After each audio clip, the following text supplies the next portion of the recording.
Are you thinking of buying a gas station, taking over a gas station, or potentially buying an abandoned or an old gas station that no longer is? Well, here's a few things to consider.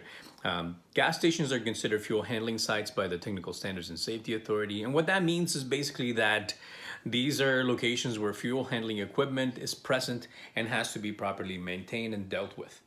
Now, this includes underground storage tanks, above ground storage tanks for fuels, any of the piping that goes from the tanks to the pump bays and the pump bays themselves, and anything basically that has any fuel within it or that is part of the system. Now, with that comes an inherent danger because any piping or anything that's underground is really hard to check for leaks. Now, a lot of these systems are usually leak tested. So if you're buying something like this, or if you're buying something historically that was a gas station, you want to check the records of what the condition is of those underground systems. What is the condition of those tanks? When was the last time they were leak tested?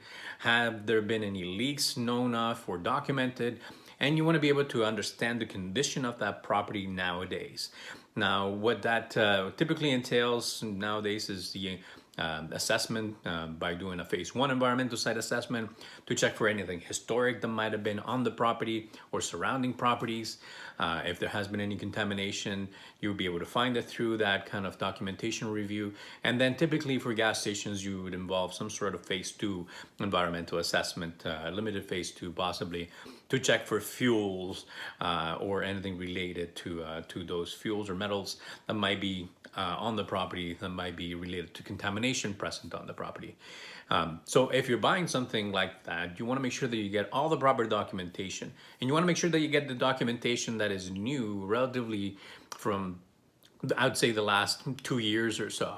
You don't want to get a document from the 1990s, or you don't want to get a document from the 2000s, because the conditions on a property can change very quickly.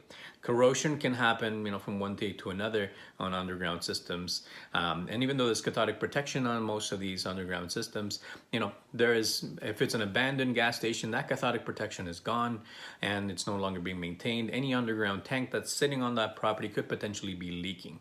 So you want to make sure that you understand that condition, make sure that you get the proper documentation for all the leak tests, for all the conditions of the systems, and preferably if you're buying a gas station for the purpose of developing for something else, you would want to have all that system removed from the property. Remove the underground storage tanks, make sure that there's proper documentation done when the tanks are being removed.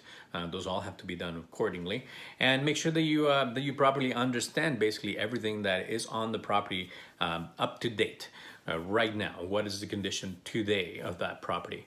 And if the deal is too good, if the property is going for $200,000 where it's usually should have been $400,000, maybe that raises a little bit of a flag. You might want to consider that maybe there's not enough information on the property to properly understand how much contamination may be present on it. If the property is going for $200,000, but the contamination remediation might cost you $300,000 or $400,000, then that's something that you need to consider and understand. So very important to understand also the location of where the gas station is, what is surrounding it, what other things could be influencing it, what underground structures could be influencing contaminant movement. And basically there's a lot of checks that you need to do whenever you're buying one of these, but we can help you with the assessment. We can help you to understand the process a little bit better. This video is obviously not any kind of legal advice. Make sure to seek legal advice if you're actually seeking to purchase something like this. But these are just a few points to make sure that you understand a little bit more about what is involved in a gas station and the things that you should be checking for whenever you're thinking of possibly purchasing something like this. So thank you very much. Check in next time for the next video.